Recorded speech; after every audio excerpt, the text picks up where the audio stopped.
चलो जी सर, हमने last class में डिविडेंड डिस्काउंट मॉडल को देखा था। हमने ये कहा था कि किसी भी कंपनी के शेयर की मार्केट वैल्यू अगर आपको मालूम करनी है, आप प्रेजेंट वैल्यू निकाल लें ऑफ ऑल फ्यूचर डिविडेंड्स। ठीक है जी। और फिर हमने पढ़ा था कि सर कंपनी डिविडेंड जो देती है वैसे तीन तरीके से दे सकती है, लेकिन हमने दो मॉडल्स अभी तक पढ़े। डिविडेंड या तो सर कांस्टेंट होता है,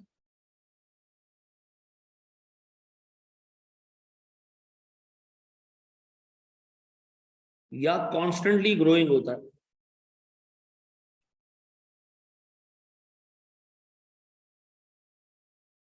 ऐसा हमने ये पढ़ा था कि सर अगर किसी कंपनी का डिविडेंड कांस्टेंट है तो वो परपेचुइटी के हिसाब से चलेगा, तो हम उसमें प्राइस कैलकुलेट करेंगे, price equals to dividend divided by K. Perpetuity से हम उसकी मार्केट वैल्यू मालूम करेंगे। और हमने पढ़ा था अगर के डिविडेंड ग्रो कर रहा होगा तो फिर हम प्राइस मालूम करेंगे P not equals to D into 1+G और के माइनस जी। ऐसा अगर सर मैं इसी फंक्शन को री डिफाइन कर दूं तो के ऐसे निकलना चाहिए, ऐसा। और अगर मैं इस फंक्शन को के के लिए डिफाइन करूं तो K equals to 1+G divided by price plus growth rate. ऐसा माइनस नहीं, इस तरह आप ऊपर वाले फंक्शन यूज कर सकते हो, कोई टेंशन वाली बात नहीं। एमएफए की बुक मैंने बेटा प्रिंटिंग पे दे दी है, ठीक है, इसी वीक के अंदर आपको अवेलेबल हो जाएगी। ठीक है जी, इसी वीक में अवेलेबल हो जाएगी। अच्छा जी सर, ये मैंने लास्ट क्लास तक जो है वो आपको कवर करा दिया था, याद आ रहा है? ये चीजें हमने लास्ट क्लास में कवर कर ली थी, ये हमने डिस्कशन कर ली थी लास्ट क्लास के अंदर, ऐसा। अच्छा, अब जरा सा ना बोर्ड पे देखना, थोड़ा सा हमने एक ट्रिकी मामलात करने हैं, फिर उसके बाद हम जो है वो एक छोटा सवाल देखेंगे। देखिए सर, मैंने आपके सामने एक डाटा रखा था एक कंपनी का। मेरे बच्चों पूरा फोकस यहाँ करना है ताकि ये डाटा और इससे बनने वाली जितनी चीजें हैं ना, जितनी आगे हमने डेरिवेशन करनी है वो समझ आ सके। ठीक है जी। Any changes in MFA sir, big changes are expected. ठीक है जी। और अभी तक वो फाइनलाइज नहीं हुई, जैसे आई कैप अनाउंस करेगा कुछ चैप्टर कटेंगे और कुछ के अंदर जो है वो चीजें बेहतर है। अच्छा जी सर, मैं आपके सामने एक डाटा रख रहा हूँ, बोर्ड पे देखिएगा। डाटा हम ऑलरेडी देख भी चुके हैं। ठीक है जी। अज्यूम करें कंपनी के बिजनेस चला है सर 5 साल। इन 5 सालों में कंपनी ने कैपिटल लेकर आया था, कंपनी कितने का जी? 1,000 का, मिसाल दे रहा हूं। ठीक है जी। जिस इंडस्ट्री में कंपनी पैसा इन्वेस्ट करके बैठी है उसमें रिटर्न ऑन इक्विटी है कितने का? 20% का। मोहसिन जल्दी से मेरे बच्चे बताओ, रिटर्न ऑन इक्विटी किस पे कंपनी कमाती है ना? किस पे कमाती, किस पे? इक्विटी किस पे? Book value, market value, book value पे। वेरी गुड सर, यानी बुक वैल्यू पे आरओई लगता है। रिटर्न ऑन इक्विटी जब बुक वैल्यू पे लगता है तो क्या बनता है? प्रॉफिट बनता है। प्रॉफिट सर यहाँ कितना बन रहा है? 200। ठीक है जी। 1,000 है, 200 बन रहा है सर। फिर हम इसमें से डिविडेंड कितना दे रहे हैं? अज्यूम करते हैं 60% हम डिविडेंड बांट रहे हैं। प्रॉफिट का 60% क्या होता है जी?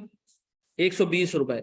सर हमारा ओपनिंग कैपिटल 1,000 था, लेकिन जब हमने साल खत्म किया ये कैपिटल बढ़ चुका था।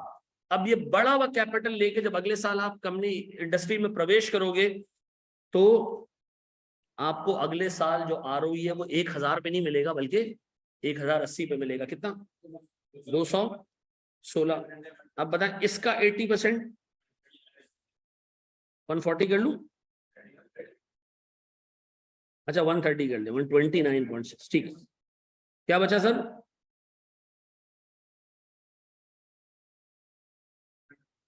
1166। सर ये 1166 मेरा ओपनिंग बना, प्रॉफिट इस पे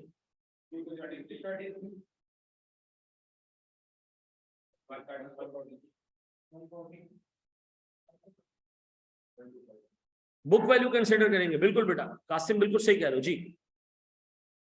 1259 सर, 1259 ओपनिंग 20% टू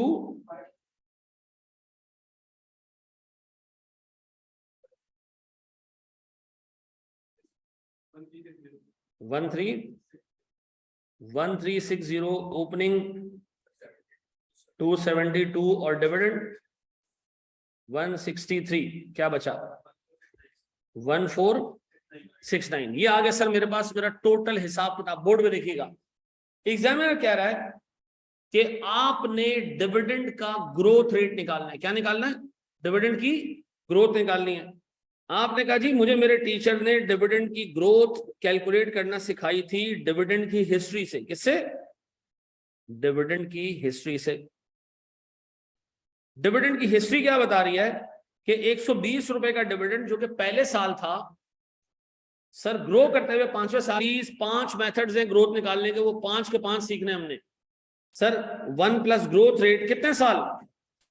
1 साल, 2 साल, 3 साल और 4 साल। कितना आ रही है sir? Growth rate is effectively 8% लगभग, ऐसा।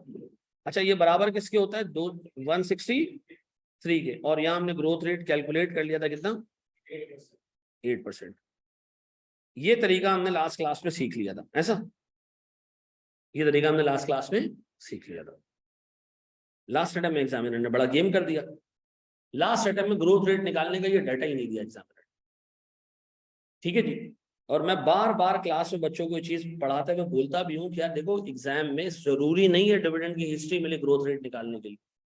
ठीक है जी। सर दूसरा मेथड ग्रोथ रेट निकालने का है गॉर्डन्स मॉडल।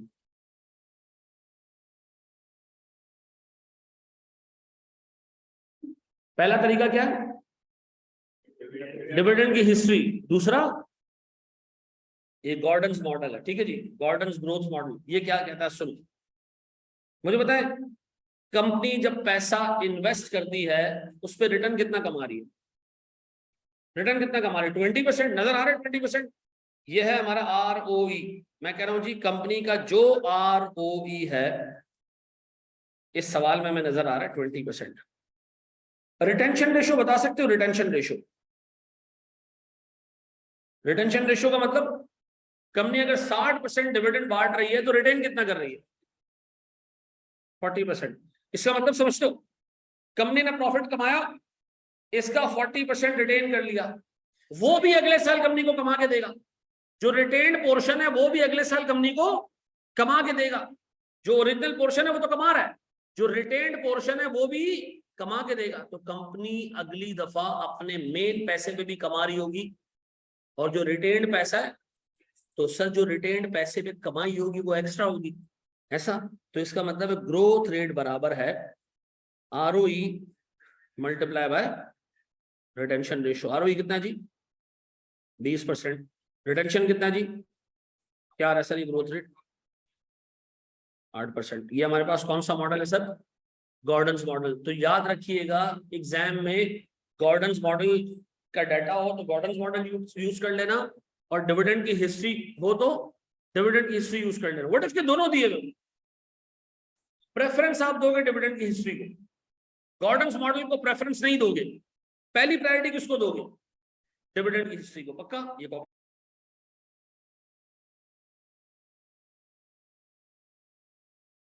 हमारी रिटेंशन रेशियो भी कांस्टेंट ही है। ठीक है।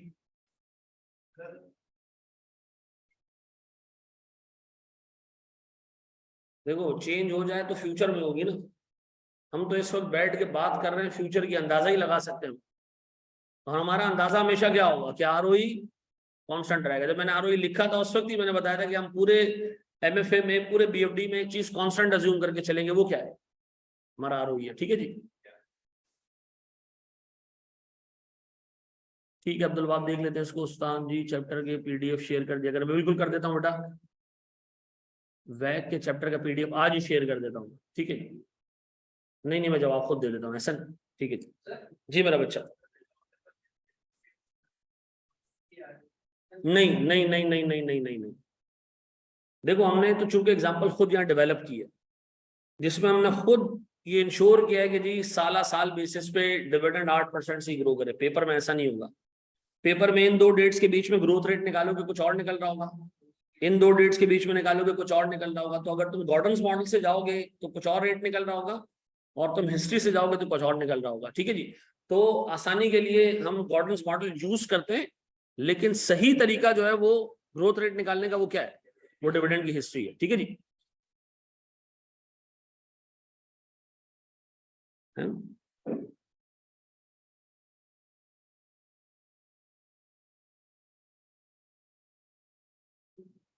जी बढ़िया हम आगे।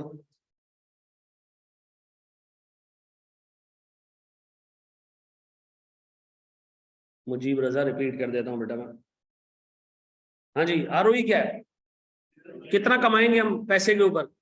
रिटेंशन रेशियो क्या है, कितना पैसा हम रोक रहे हैं प्रॉफिट का। सीधी सी बात है सर, अगली दफा आपका 100 रुपया भी कमाएगा और ये रिटेन पोर्शन है ये भी कमा के देगा। ठीक है जी, तो इसका मतलब है जो 40% प्रॉफिट रोका गया है ये भी 20% जनरेट करके देगा। तो आप ग्रो कर रहे होंगे किस रेट से, 8% से। अच्छा मुझे एक बात बताओ, कोई जबरदस्त एग्जांपल दो किसी ऐसी कंपनी के जो प्रॉफिट बिल्कुल नहीं डिस्ट्रीब्यूट करती, कोई 2-4% डिस्ट्रीब्यूशन करती है और उस कंपनी ने सिग्निफिकेंटली ज्यादा ग्रो किया है।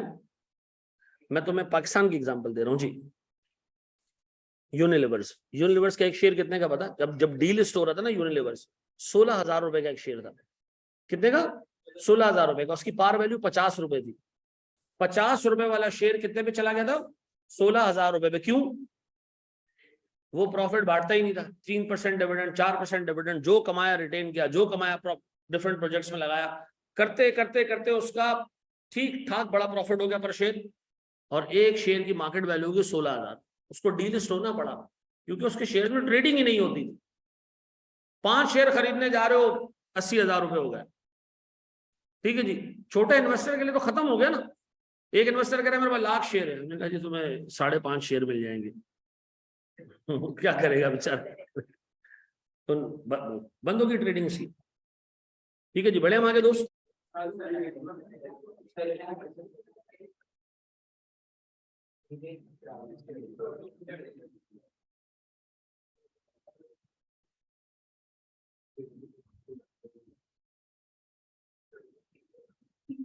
हाँ जी सर, हमने 2 मेथड्स देख लिए, तीसरे मेथड में मैं जा रहा हूं सर।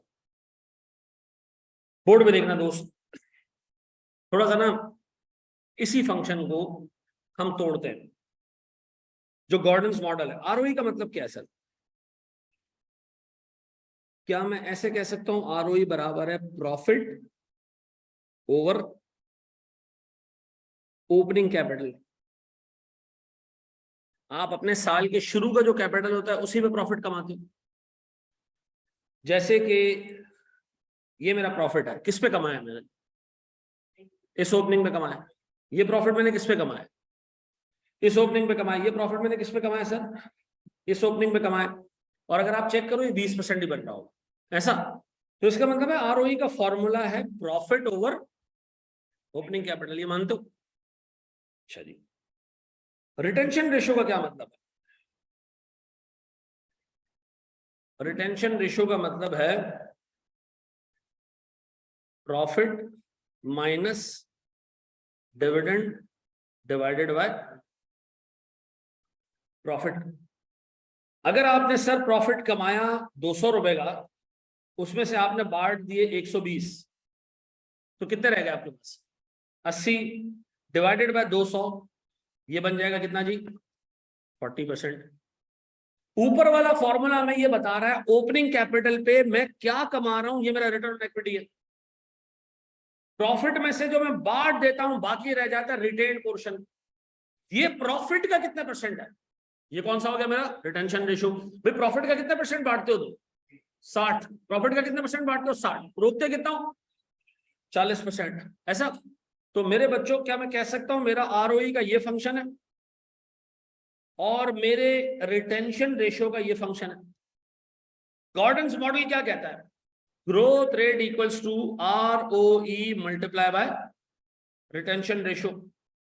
आरओई को अगर मैं इस तरह लिख दूं, प्रॉफिट ओवर ओपनिंग कैपिटल, और रिटेंशन रेशियो को मैं ऐसे लिख दूं, profit minus dividend divided by profit. तो सर मेरे पास यहां प्रॉफिट प्रॉफिट क्या हो जाएगा, कैंसिल हो जाएगा।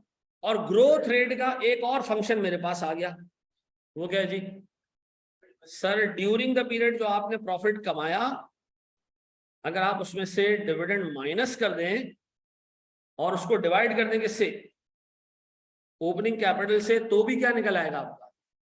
इसके लिए तुम्हें कितने साल का डाटा चाहिए, 1 साल का डाटा चाहिए। गॉर्डन्स मॉडल के लिए तुम्हें कितने साल का डाटा चाहिए, 1 साल का डाटा चाहिए। डिविडेंड हिस्ट्री के लिए तुम्हें किसका डाटा चाहिए?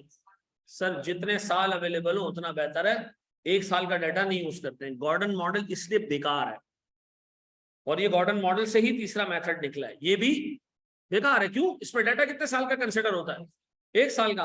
अच्छा सर, अगर ये वाला फंक्शन ना ग्रोथ रेट का ऊपर किसी भी साल पे लगा दो, से ये 500 साल लगा लेते, कितना जी हमारा ओपनिंग कैपिटल कितना है? 1360, प्रॉफिट कितना है? 272, बाटा कितना है? 163।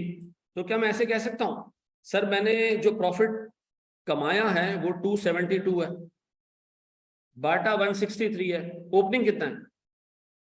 देखो कितना आ रहा है, ये आ रहा है 8%। पक्का जी? इसका मतलब है सर ग्रोथ रेट कैलकुलेट करने के हमने 3 फंक्शंस देख लिए, इफेक्टिवली 2 फंक्शंस देखे, लेकिन तीसरा हमने उसी को तोड़ के देख लिया आसानी के लिए। अगर एग्जाम में हमें वो ये बता देगा जी ओपनिंग कैपिटल इतना है और रिटेन प्रॉफिट इतना है, ओपनिंग कैपिटल इतना, और तो हम डायरेक्ट ग्रोथ रेट निकाल सकते हैं। ये बात समझ आती है सर? सर ये कॉपी करें और हम कुछ सवाल अब करेंगे सर इसके ऊपर। 2 और बाकी है, तो थोड़ा सा हम प्रैक्टिस करते हैं, फिर हम 2 पे आते हैं। ठीक,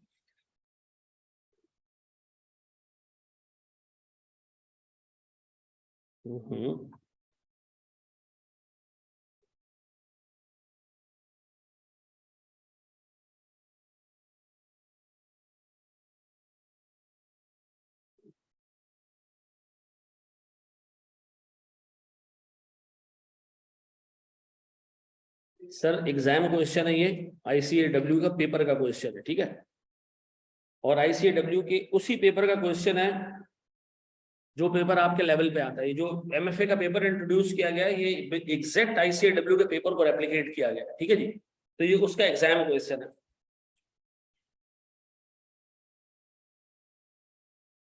ठीक है जी, हमने तो डायरेक्ट वहां से छाप लिया, इसका नाम है थॉमस लिमिटेड।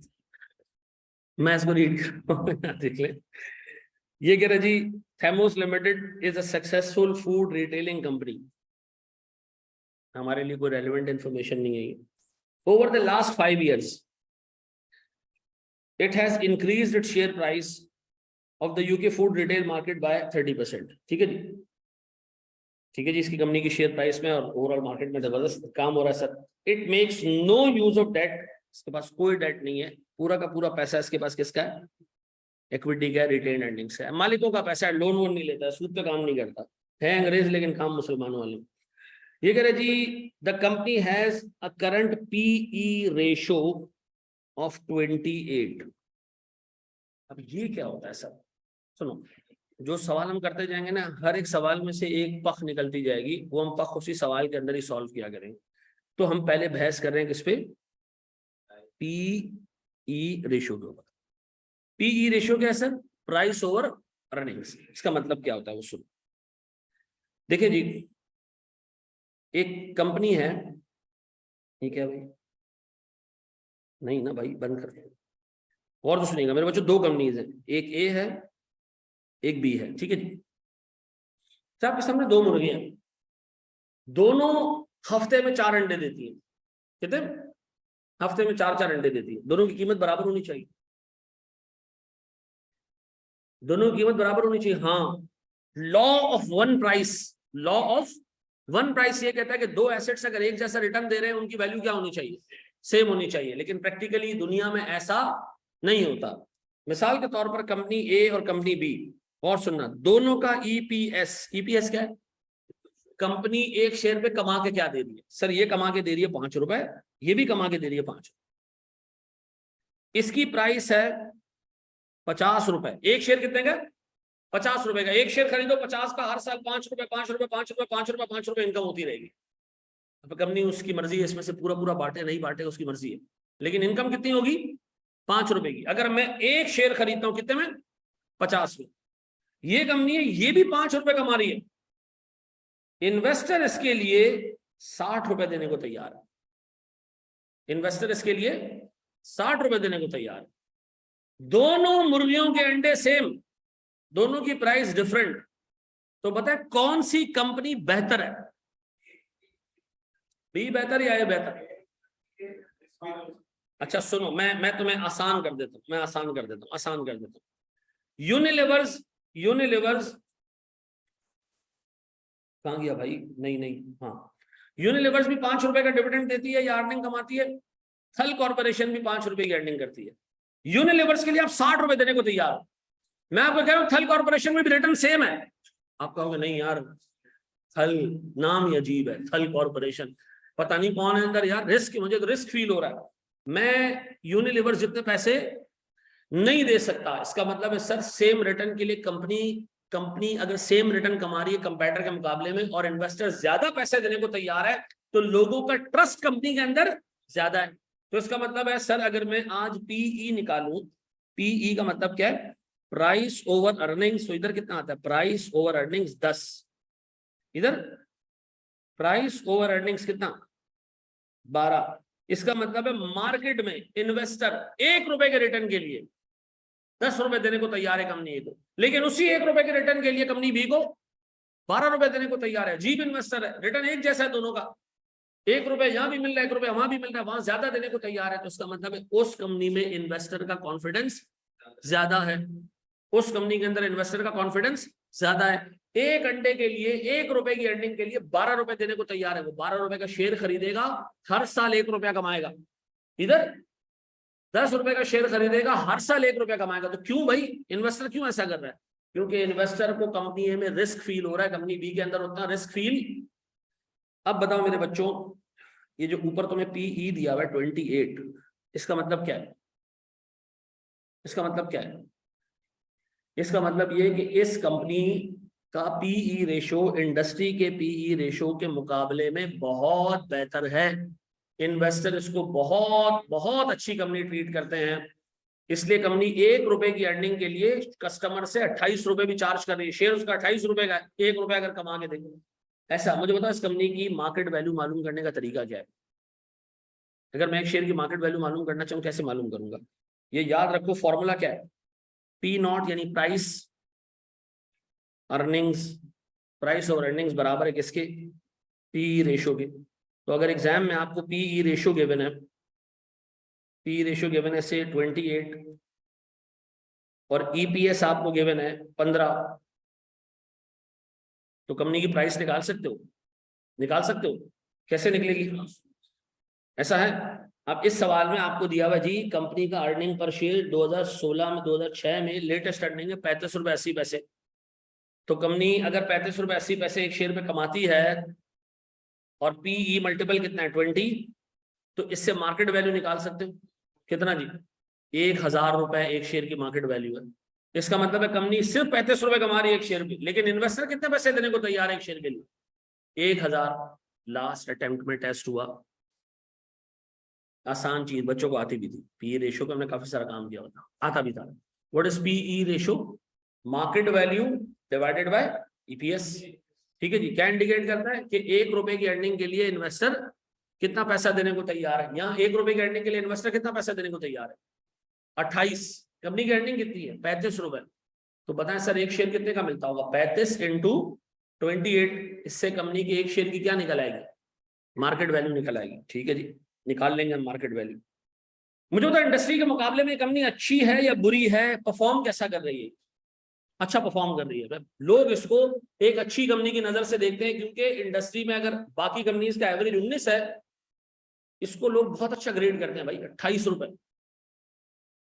अब मुझे बताएं सराइंडा के बाद जब स्टॉक मार्केट में आप घुसोगे, आप लोगों को कहते हुए सुनोगे कि ऑयल सेक्टर का पीई 12 है। इसका मतलब ऑयल सेक्टर का पीई 12 है, इसका मतलब ऑयल सेक्टर के अंदर अगर कोई कंपनी 1 रुपया कमाती है तो आम तौर पे उसके शेयर की वैल्यू कितनी होती है, 12 होती है। अगर 10 रुपए कमाती है तो 120 रुपए हुई एक शेयर की वैल्यू, ऐसा। तो अगर ओजीडीसी का अर्निंग पर शेयर 12 रुपए आता है तो हम कहेंगे जी ये 140 रुपीज का एक शेयर है, ऐसा। आमतौर पे छोटे बैंक्स का पीई होता है 9, कितना होता है, ये इंडस्ट्री के नॉर्म्स हैं ऐसे ऐसे बने हुए। ठीक है जी, छोटे बैंक्स का पी 9 है, बड़े बैंक्स का पी 12.5 है, 13 है। इसका मतलब है सर आपने कंपनी की खड़े खड़े वैल्यू निकालनी है तो आसान तरीका क्या है, उसका ईपीएस लो और उसके पी को उससे क्या कर दो, मल्टीप्लाई कर दो। इसका पी कितना है 28, इसका मतलब है सर 1 रुपया अगर ये कंपनी कमाती है ना, लोग इस कंपनी के शेयर 28 रुपए में खरीदने को तैयार हो जाते हैं। ये कंपनी कमाती कितना है? निकाल लोगे इस तरह वैल्यू, पक्का? चलो जी आगे बढ़ो। फिर ये कह रहा है जी इसकी हिस्ट्री आ रही है ईपीएस की, फिर इसकी हिस्ट्री आ रही है डिविडेंड की। इसको कोई एक्सप्लेन करेगा 35 और 11 में क्या लिंक है? कमा इतना रही है, उसमें से बाट सिर्फ 11 रुपए रही है, ऐसा? तो इसमें से आप क्या निकाल सकते हो?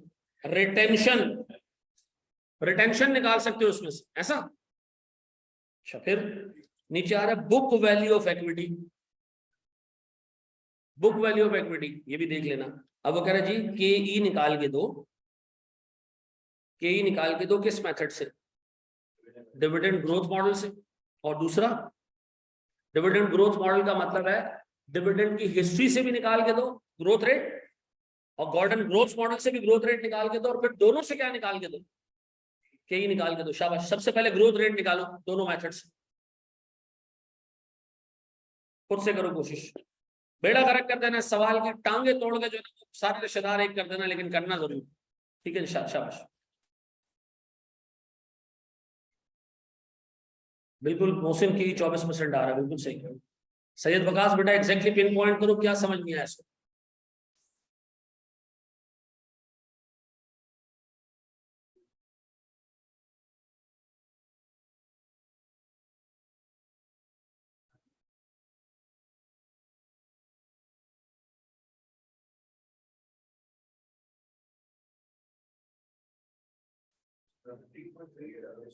हाँ जी, पी मैंने इतना बताया कि अगर एक मुर्गी एक अंडा देती है और उसकी कीमत 10 रुपए है, तो हम कहेंगे जी एक अंडे के अगेंस्ट 10 रुपए की कीमत।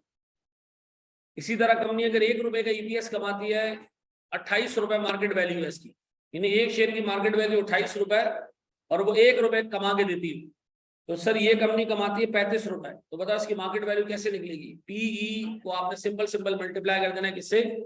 कंपनी एक शेयर पे अर्निंग क्या कर रही है, तो पीई को जब अर्निंग से मल्टीप्लाई करोगे तो सिर्फ क्या रह जाएगा? पी रह जाएगा। प्राइस मार्केट वैल्यू निकालने के लिए हमने फंक्शन यूज करना है।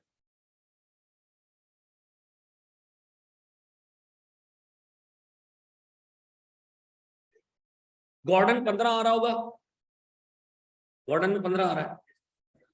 मैंने कहा ये हम बचपन तो सुनते हुए आ रहे थे, हर बंदी को लगता है तो इससे शादी करे, ठीक है, और उससे दुआएं करवा, दुआ करो मेरे, इतने बड़े हराम खोर, यकीन करो।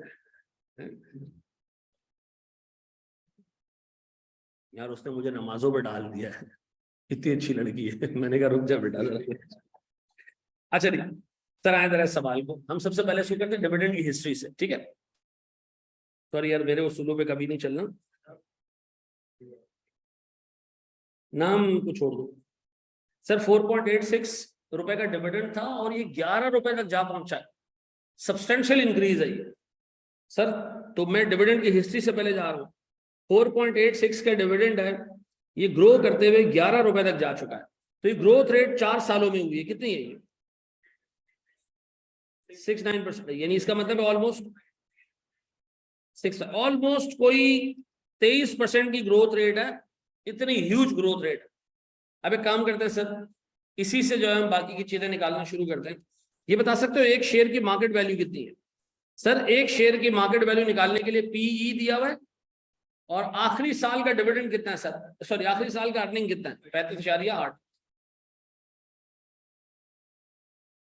बताएं एक शेयर की मार्केट वैल्यू कितनी है? 1002। ऐसा ग्रोथ रेट आपको पता चल गया, आखिरी साल का डिविडेंड पता है। हम निकालने जा रहे हैं क्या चीज? के ई। के ई निकालने के लिए हमारे पास ये फंक्शन है छोटा सा, है आपने थोड़ा सा डिफरेंट फंक्शन यूज किया होगा, कोई टेंशन नहीं है। सर के डिविडेंड कितना जी? 11 रुपए, 1 प्लस ग्रोथ रेट कितना? Sir 22.6% divided by P not 1002 plus growth rate कितना आ रहा है बताओ? के कितना? 24 कर दूं सेफली? ऐसा है, यही है 24% का के। ऐसे ही मेरे बच्चों। अच्छा, अब मैं मालूम करने जा रहा हूं क्या चीज, गॉर्डन्स मॉडल से। अच्छा, गॉर्डन्स मॉडल क्या कहता है? गॉर्डन्स मॉडल ये कहता है आप रिटेंशन रेशियो निकाल लो, पहले पहले आरओई निकाल लो। आरओई कैसे निकलेगा? करंट ईयर का profit divided by opening capital. अच्छा, अगर मैं जाऊं तो मेरा अर्निंग या प्रॉफिट कितना है जी एक शेयर पे? 35 रुपए 80 पैसे। और ओपनिंग कैपिटल है 165। ये लास्ट ईयर का क्लोजिंग है, तो इस साल का क्या होगा? ओपनिंग होगा। तो सर मैं 35 रुपए 80 पैसे मैंने कमाए हैं 165 रुपए की बुक वैल्यू पे।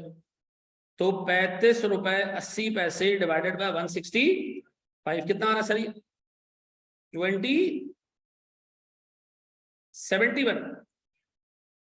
21.69% हमारे पास आ रहा है आरओई। ऐसा? अब बताएं रिटेंशन रेशियो। अब बताओ रिटेन कितना किया तुमने? 11 रुपए का मैंने डिविडेंड बांटा आउट ऑफ 35.8। तो 35.8 मैंने कमाया, उसमें से मैंने बांटा कितना? 11 रुपए, बाकी सारा रिटेन कर लिया। तो बताओ कि प्रॉफिट का कितने परसेंट बनता है? 27। ये आ गया हमारा रिटेंशन रेशियो। और गॉर्डन भाई क्या कहते थे? गॉर्डन भाई ये कहते थे कि आप आरओई मल्टीप्लाई बाय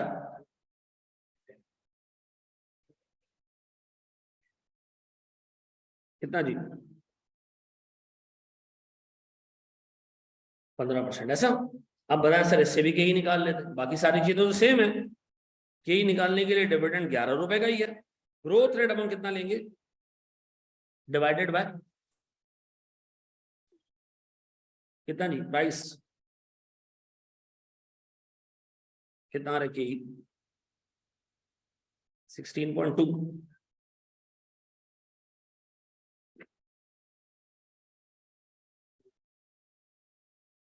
यही है, यही है, यही है।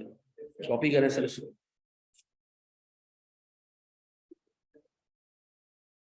क्या हो गया भाई? हैं? क्या हो गया? अभी सही नहीं है? हैं? फिर पढ़ाने का थोड़ा सा तरीका भी चेंज करना पड़ेगा, ठीक है? तो जरा तामुल से बैठना है हमने। अगर नहीं आया ना चेंज, मेरी दुआएं नहीं है चेंज, यकीन करो आपके लिए पेपर पास करना बेहद आसान हो। ठीक है ना? चलें जी, एक छोटा सा क्वेश्चन करते हैं, लेकिन उससे पहले बच्चों ने कहा जरा पी को दोबारा एक्सप्लेन कर दे। एक बात बताओ सर, एक कंपनी है, उसकी अर्निंग्स हैं, अर्निंग समझ दो, कमाती कितना है जी? कंपनी कमाती है एक शेयर पे 5 रुपए। कितने? 5 रुपए पर शेयर कमाती है कंपनी, ठीक है? कंपनी की प्राइस है 90 रुपए पर शेयर। कितने? 90 रुपए पर शेयर। इसका मतलब पता है क्या है? 90 रुपए की चीज खरीदो, ये हर साल तुम्हें कितना रिटर्न देगी? 5 रुपए का। जो अर्निंग है वो हर साल की है, और मार्केट वैल्यू एक दफा पे करनी है। तो अगर मैं आपसे पूछूं कि जी मैंने 90 रुपए का एक ऐसा शेयर खरीदा जो 5 रुपए की अर्निंग देता है, तो इसका मतलब है कितना था ये? 18। इसका मतलब है हर 1 रुपए की अर्निंग के लिए मैंने 18 रुपए पे किए। कितने? 18 रुपए पे किए। इस कंपनी का पीई 18 रुपए, यानी हर 1 रुपए की अर्निंग के लिए इन्वेस्टर इज विलिंग टू पे 18 रुपीज। अब सुनो, अब लोगों के जहन में बैठ गया इसका पी 18, इसका पी 18, इसका पी 18। कल इसने 6 रुपए की अर्निंग्स दी, अब बताओ इसकी मार्केट वैल्यू बढ़ेगी? हाँ सर बढ़ेगी, बिल्कुल बढ़ेगी, इसकी मार्केट वैल्यू बढ़ेगी। क्यों? इन्वेस्टर हर 1 रुपए की अर्निंग की वैल्यू कितनी असाइन करता है? 18 रुपए। तो बताए अब मार्केट वैल्यू कितनी होगी? 18 इंटू 6 कितना जी? 108। अब खुद सोचो फंक्शन क्या? Price over earnings. अब बताओ जो भी आपको अर्निंग मिले आप इससे मल्टीप्लाई करें पी रेशियो से, अर्निंग अर्निंग कैंसिल हो जाएगी, क्या रह जाएगा? प्राइस रह जाएगा। ऐसा ऊपर आपको दिया था पीई बराबर है किसके? 28 के। तो प्राइस मुझे नहीं पता, अर्निंग मुझे पता थी कितनी? 35.8, और ये पीई रेशियो कितना था? 28। अब आराम से आप इससे प्राइस निकाल सकते हैं। ठीक है जी, डन है जी। अच्छा सर, बड़े एक स्टेप आगे एक सवाल और देखते हैं सर हम। अब जितने सवाल मैं आपको दूंगा ना उनकी फ्रीक्वेंसी थोड़ी सी हाई होगी, पूरा पूरा सवाल नहीं होगा सॉल्व तुमसे, और नहीं हो सॉल्व इसका मतलब ये नहीं कि तुम्हें नहीं आता, हर चीज में एक पंचायत निकलेगी, ठीक है। बिल्कुल। अब मैं आपको जो सवाल दे रहा हूं ये ACCA का क्वेश्चन है, ठीक है जी, और अगेन थोड़ा सा ट्रिकी क्वेश्चन है, थोड़ा के ही निकालना थोड़ा सा ट्रिक मुश्किल होता है। ये कह रहे जी you are given the following information about two companies which are both finance entirely by equity. इसका मतलब क्या है, इनके पास डेट वेट नहीं है। अच्छा जरा दो कंपनी, एक का नाम ट्रेंडी, एक का नाम जंबो है, ठीक है जी।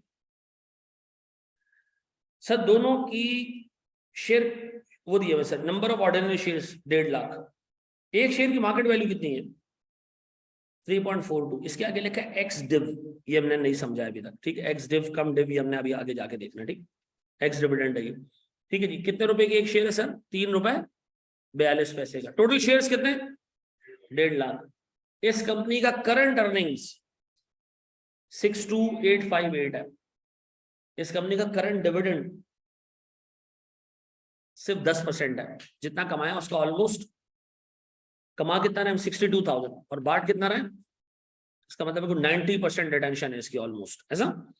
फिर इसकी बुक वैल्यू कितनी है सर, कैपिटल एम्प्लॉयड की, ये बुक वैल्यू का मतलब एक्विटी की बुक वैल्यू कितनी है 3,15,000। वो कह रहे 5 साल पहले हमारा डिविडेंड 2473 था, अब कितना हो चुका है। तो वो क्या इधर डिविडेंड हिस्ट्री का फंक्शन लग सकता है, हाँ दिया, मतलब 5 साल पुराना डिविडेंड भी दिया, नया डिविडेंड भी दिया है, तो डिविडेंड हिस्ट्री से ग्रोथ निकाली जा सकती है, ऐसा क्या इधर गॉर्डन्स ग्रोथ मॉडल से भी ग्रोथ निकाली जा सकती है, हाँ ऐसा। मैं अप्रिशिएट करूंगा इसमें, मुझे सिर्फ डिविडेंड ग्रोथ मॉडल यानी डिविडेंड हिस्ट्री लगा के दोनों का कई निकाल के दिखाओ, शाबाश। खुद से करो, सवाल मुश्किल है, ये सवाल तुम्हारे एग्जाम से एक लेवल ऊपर का क्वेश्चन है, ठीक है जी, तुम्हारे एग्जाम में इससे बेहद आसान सवाल है।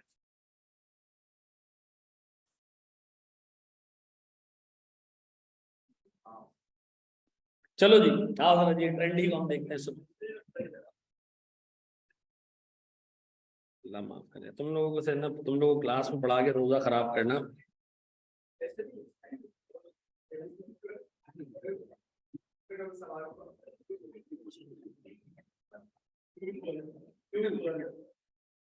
देखो अगर तुम्हें पता ही नहीं चला तो ये फिर उसका कमाल है। यहाँ देख लो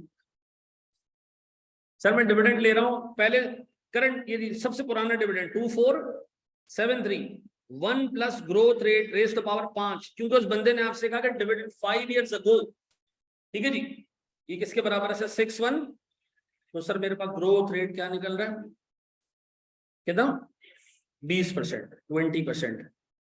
अब इस ग्रोथ रेट से मैंने कंपनी का केई निकालना है। अच्छा केई हम सबको पता है कि जी केई बराबर है dividend into 1 plus growth rate divided by केई माइनस ग्रोथ रेट। तो सर मेरे पास जो केई कैलकुलेट होगा, डिविडेंड कितना है 6158, सॉरी ये है price plus growth rate, sir कितना जी 1 प्लस ग्रोथ रेट जी 20%। बोर्ड पे देखना एक बहुत बड़ा मसला, मुझे बताओ ये एक शेयर का डिविडेंड है या कंपनी का टोटल डिविडेंड है, तो नीचे मार्केट वैल्यू भी कंपनी की टोटल आनी चाहिए, डिविडेंड पर मार्केट वैल्यू पर शेयर नहीं आना चाहिए। कंपनी की मार्केट वैल्यू कैसे निकलेगी, 3 रुपए 42 पैसे एक शेयर है, 1.5 लाख से मैं मल्टीप्लाई कर दूंगा, खुद ही हो जाएगा ना इसमें। अब बताओ क्या आ रहा है कि 21.4 ये आ गया सर मेरे पास 21.45 कंपनी का केई, और हमारे पास ट्रेंडी हमने पूरा कर दिया सर। हम जम्बू पे जा रहे हैं, जम्बू, हाँ जी जम्बो को देखते हैं हम सर। जम्बो पे हमारा डिविडेंड था 37,000 और 48 पे चला, 37,600, 1 plus growth rate equals to 48,130, growth rate कितना, और ये 5 साल में 5.06 को 5 ही कह दो बेटा, कोई मसला नहीं। हाँ जी, अब बताएं सर, इसमें अगर मैं के मालूम करने जाऊं, के बराबर है dividend into 1 plus growth rate divided by price plus growth rate. के मुझे नहीं पता, डिविडेंड पता है मुझे 40 multiply by 1 plus growth rate. Price sir 5 lakh shares और 65 पैसे का एक शेयर।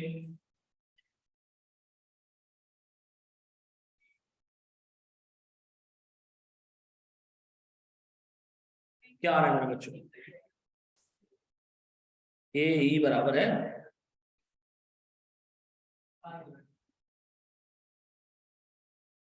यही है। अच्छा अब सुनो सुनो सुनो सुनो, बोर्ड पर सारी चीजें 2 मिनट के लिए छोड़ दो और एक छोटी सी चीज हम कैलकुलेट करना सीख रहे हैं। बोर्ड में लिखना। सर इस सवाल को आप लोगों ने कर तो लिया होगा, लेकिन अगर इस सवाल में एग्जामिनर आपसे बोल देता कि गॉर्डन्स मॉडल लगाओ ग्रोथ रेट का, तो गॉर्डन्स मॉडल कैसे लगता है इसके अंदर वो देख लो। देखिए गॉर्डन मॉडल आपसे ये कहता है कि ग्रोथ रेट बराबर है B into R. B into R का मतलब आरओई मल्टीप्लाई बाय क्या चीज, रिटेंशन रेशियो। बोर्ड में देखना मेरे बच्चों, आरओई कितना है ये निकालने के लिए क्या करना पड़ेगा हमें, प्रॉफिट डिवाइडेड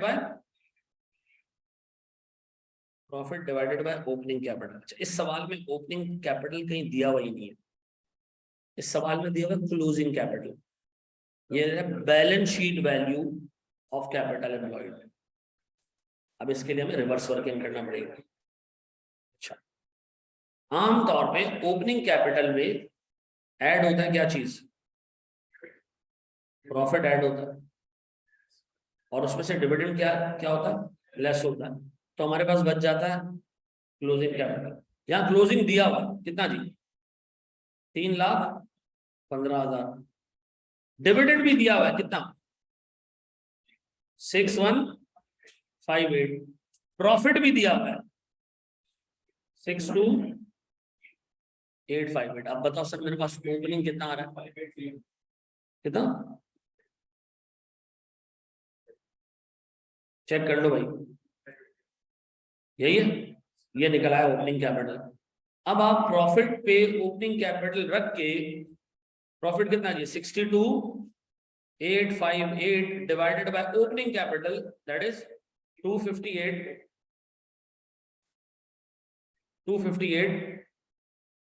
कितना आ रहा है, ये 24.3। तो हमारा आरओई आ गया ना, आरओई आ गया 24.3।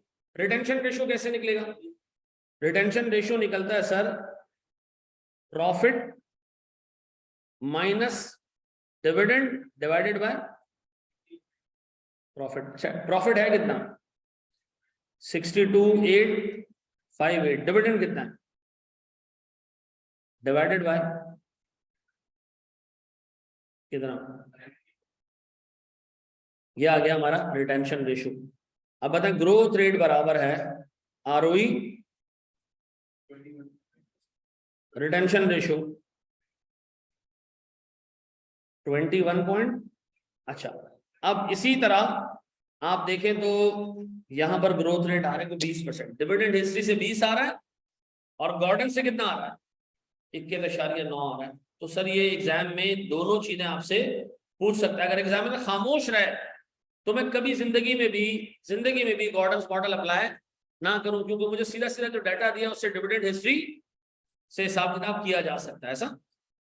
अब सर आप एक काम करें, सुधरा तरीके से कॉपी कर लें। कैसे कॉपी करना है, कैपिटल एम्प्लॉयड में लॉन्ग टर्म डेट शामिल होता है, बिल्कुल होता है, लेकिन ऊपर वो कह रहे हैं कि both companies are financed entirely by equity. इसका मतलब इधर लॉन्ग टर्म डेट है ही नहीं, ठीक है।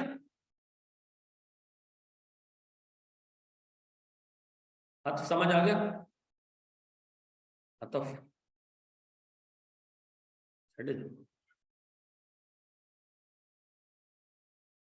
सर यहाँ हम कॉपी कर ले और हम एक स्टेप आगे बढ़ते हैं।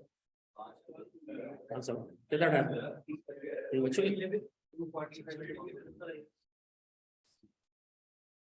अच्छा मेरे बच्चों, मैं कुछ चीजें ना आपको रिकमेंड करके जाया करूंगा कि यार ये चीज देख लेना, ठीक है। अभी तक हमने जितनी चीजें कवर की है ना ग्रोथ के हिसाब से, तो जो हमारा चौथा लेक्चर डलेगा ना एमएफए का कल, उसका लेक्चर प्रीमियम लेक्चर, वो जरूर देख लेना अगर ये पूरी चीजें आपने रिवाइज करनी है, ठीक है।